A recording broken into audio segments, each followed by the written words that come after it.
বীর বিপ্লবী কিংবদন্তি যোদ্ধা প্রিয় হাদি ভাই মাথা থেকে পা পর্যন্ত ছিলেন একজন প্রকৃত দেশপ্রেমিক, স্বাধীনতা সার্বভৌমত্বের অতন্দ্র প্রহরী। উনি অত্যন্ত সুন্দর যৌক্তিক বাস্তবতার আলোকে সমাজের চোর, বাটপার, চাঁদাবাজ, গুন্ডা, স্বৈরশাসকের বিরুদ্ধে কথা বলতেন।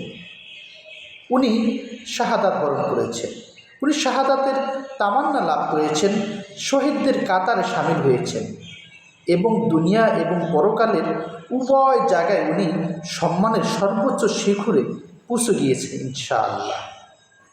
আল্লাহ রসুল মুহাম্মদ সাল্লাল্লাহু আলাইহি ওয়াসাল্লাম বলেছেন, আফদালুল জিহাদ কালিমাতু আদলিন ইনদা সুলতানিন জায়ের।